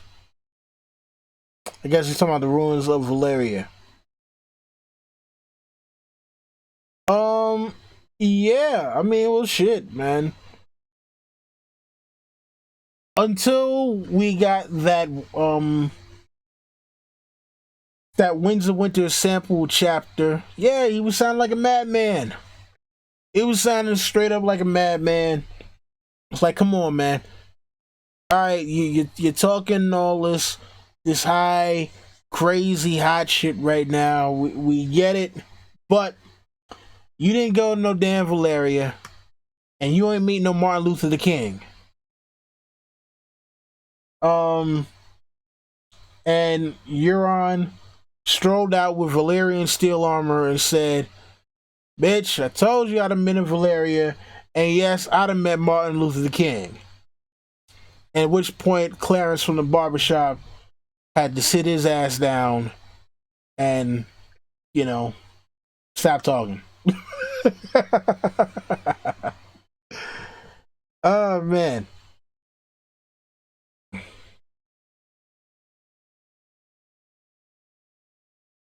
All right, next up from Leslie Powell. Varys did mention the flames turned blue when his parts were thrown, and maybe that's the way he will go via blue dragon flame. Interesting. So, I mean, you're essentially saying that you think he will die by fire from the Night King, possibly? It is possible, but remember, there's also supposed to be a magic thing as well. So, I don't know. I don't know, man. I still will never get over that javelin piercing Viserion's side. I mean, I know it's not even a real dragon, but goddamn, that was sad. And is it me, or did Daenerys just not have the reaction you would imagine for someone who considers the dragons to be her children? And I mean, and it's funny because people always talk about, well, not always, but there's been a lot of people recently who said Emilia Clarke is a horrible actress. She's a wooden actress and all that. I don't personally agree, but the director should have looked at that particular shot and said, "Can we get a little more out of you?" But then again, this was the same director who directed the abomination known as Terminator Genesis, which also starred Emilia Clarke. Wow. I man. Okay. We're gonna move along before I have to go into like super deep rant on that. But oh man. Yeah, that's just bad. That's just real bad. Shout out to Video Game Vision Quest.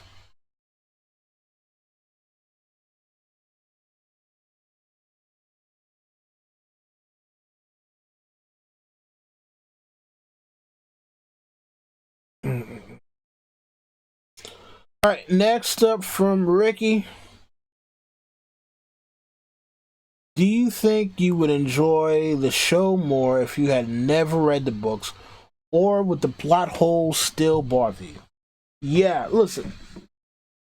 I am big on story, logical consistency, things like that, and that is part of the reason why when it came to, or when it not even just came to, but comes to um, this new Star Wars trilogy, that I am so disappointed because the story, because think about it, they wiped out all of the old stuff from before and said, no, this is no longer canon. They are all legends now.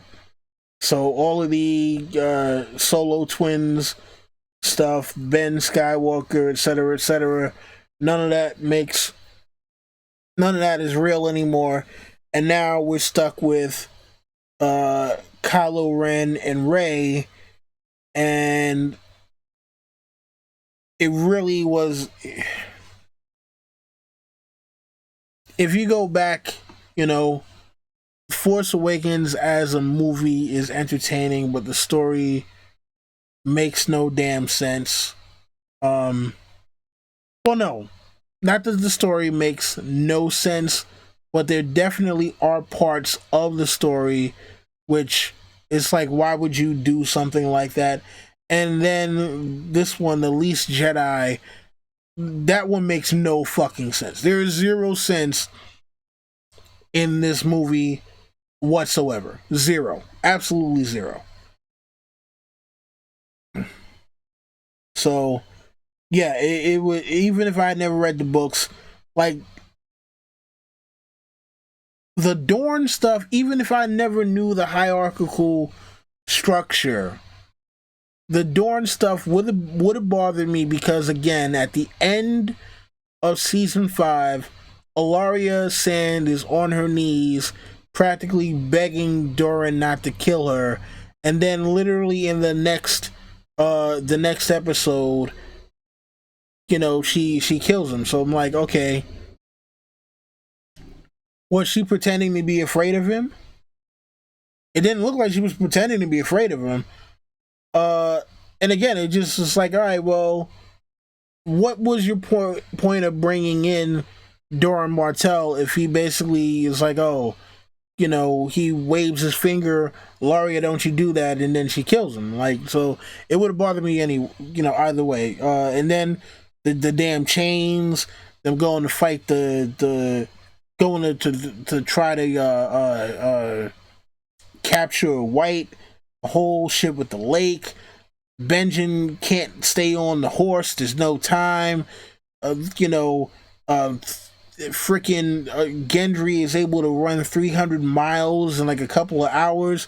Oh, there's so many. There's so much wrong that, because remember, you know, a lot of the plot holes come from things that D&D have done that have absolutely nothing to do with the books whatsoever. Like season 7 is totally their invention. So you can't even say, oh, it's because they cut out parts from the book. No, they're making it up as they go along right now, and the things that they are making up make no sense. So yeah, even if I had never read not one chapter of the books in my life, I would still have major issues with things that they do on the show. Major issues.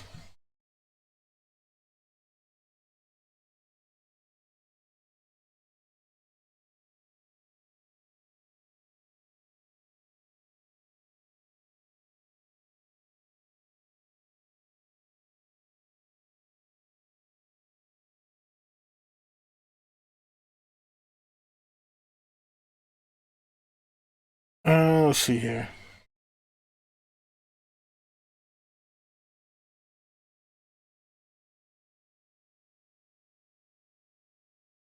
All right. Next up from when Debo breaks down the door. Why is Varys always talking about the generals he lacks when he looks like a giant ball sack? Oh my god, wow, that is hilarious. So, I mean, you know, one of the big speculations, at least for the books, they haven't touched on any of this in the show at all, and I bet you anyone who's only watched the show and never picked up one of the books would never figure the fan theory that Varys is possibly a Targaryen bastard. Um, so in the books, he remains bald because it probably helps him to put on his wigs for, you know, for his disguises and all that. So, but the crazy thing is, I would love to find out, because the way that they talk about Varys is kind of like he is able to disguise himself. Like he's able to disguise himself kind of in plain sight without people realizing it. You know, so that would be interesting. All right, so Jacob Roach says the fire turning blue with Varys genital parts like Gendry's leeches. Does that mean Varys has king's blood? I mean, there's a theory that he is a Targaryen bastard, so it would make sense. And I never even picked up on the whole thing about the leeches turning blue in the fire. That I gotta go back and read that again. That's crazy. That's a good catch.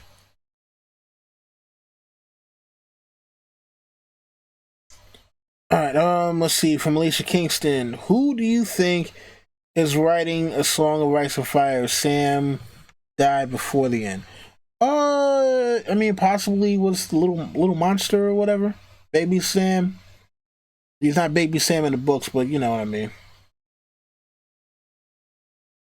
And no, Jayon Calrissian, I have not seen Terminator Genesis. I refuse to watch Terminator Genesis.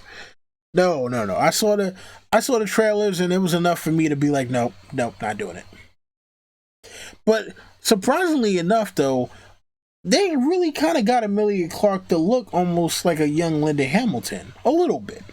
You know, not fully, but it was like, oh, okay, this is interesting. They did a pretty decent job. But Jai Courtney looks nothing like the dude that played Kyle Reese. Not one bit. I'm like, yeah, you guys didn't even try in this department, did you? Kevin clearly says, I'm going to start wearing my pants like Kylo Ren. When I'm 80. Yo, yeah, oh my god. It's funny, when you see people wear their pants up that damn high. I'm like, wow.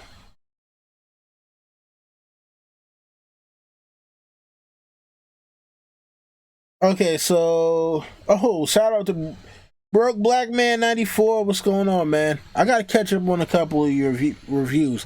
And in fact, I need to start watching Runaways. I've been hearing that's great. I haven't caught those reviews because I haven't been watching Runaways, but I guess I'm gonna have to renew my subscription to Hulu. I had a subscription to Hulu before. They didn't have shit on there that I like watching. But I guess I'm gonna have to, start rocking with Hulu again just for the Runaways. So shout out to BBM 94, man. All right, so next up from Jacob, I'm very sad with the Dawn story in the show. That being said, question: did the Dornish army die on the boats when Ilaria got captured, or do you think they live and might surprise us in season 8? I don't think they ever existed the way that you like. See, this is another one of those things, man. Another one of those things. Oh my god, yeah. Oh, god damn it. Damn it. Damn it, damn it. Oh my god. Shout out to Way Off Topic Radio. What's going on, Frank? Alright, so yeah, I don't think that they ever even existed. Dornish boats never existed. No matter what sigils you might see, they weren't actually from Dorne. Alright, next question. Take a couple more questions. I didn't. Damn, yo, it's been like 2 hours already. This is crazy. Yeah, I'm gonna take a couple more questions and then I must go because, like normal on Thursday nights, paperwork. Freaking paperwork, man. It's crazy. Anyways, so Icy Spots asks, have you read the Doors lyrics of the song The End in relation to Arya and the Faceless Man's death coat? I have not. I have not. Maybe I'll, maybe I have to try to see what's up with that.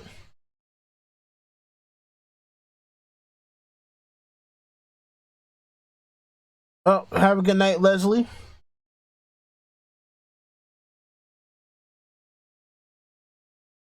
All right. Let's see here. Ricky Hunt says, wouldn't it be cheaper to just buy the Runaways on Blu-ray when it comes out? Possibly. You know what?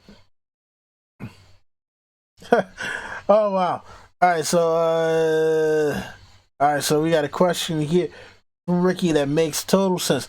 Where did all those great Dornish houses that came with Oberyn in season 4 go?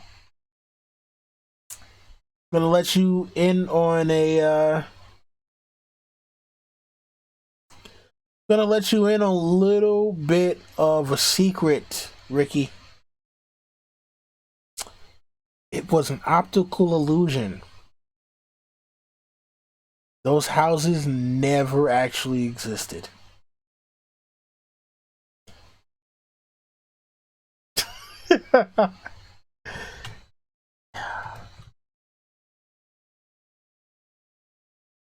I know, right? Very, very bad optical illusion. It never.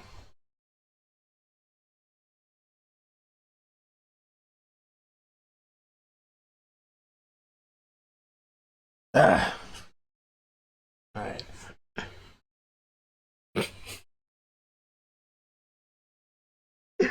Ah. All right. Next up, when Devo breaks down the door, asks, "Will Jamie treat Brienne with romantic disregard? Does he require his sister to get hard? It seems like it. That's what it definitely seems like. Which is yeah. Very bad. Very very bad, very wrong, very sad. Yeah.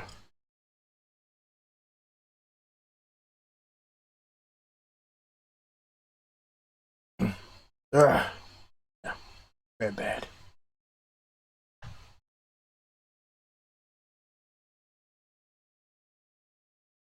But yeah, I think that is where I'm going to end it tonight.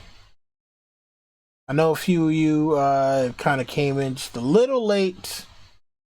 It happens, you know. But real quick, I do want to plug Way Off Topic Radio. I was on last week's, or maybe I guess it might be this week's episode. I'm not sure when he put it up, but make sure to go to iTunes or wherever you find podcast and look for Way Off Topic Radio, because if you would like to hear my thoughts on the Least Jedi before tomorrow, because yes, I will be doing one. Oh God, you people, why would you do that to me?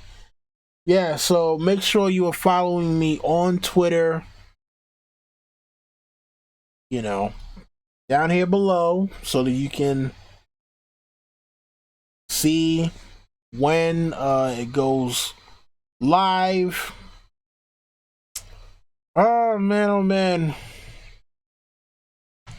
Gotta talk about the okay. Says it's been up since Sunday, getting a lot of good numbers. Okay, cool.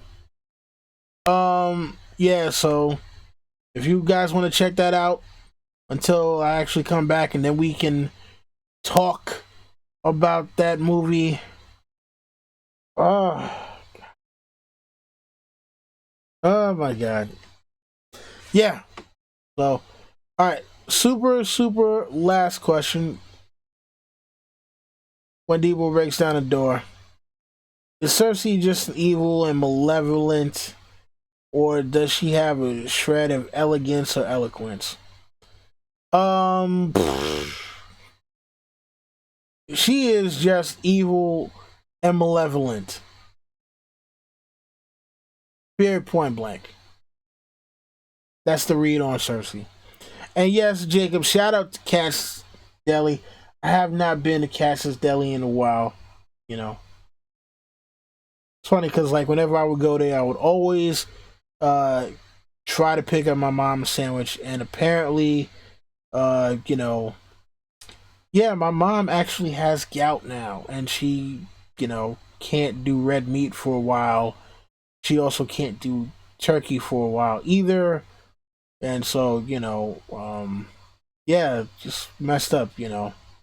She was the one that introduced me to cats, and now she can't even mess with any of it for a while. So shout out to Mom Dukes, I love you. Yeah, but anyway, look, I'm out of here. Like I said, I got paperwork I gotta finish up before the morning. Um, for those of you who are gonna check me out, in fact, hold on, let me put up the damn thing for where is it? Go to the damn channel, put the link in.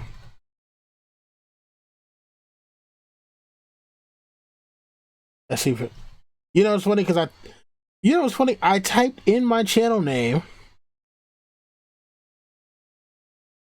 and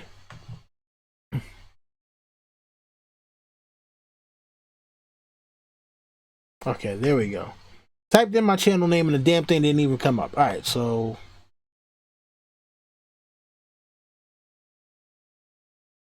how the hell do I get to?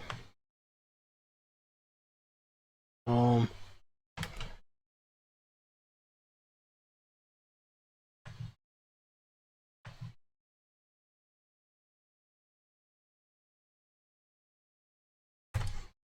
Look, that's the channel link in the description.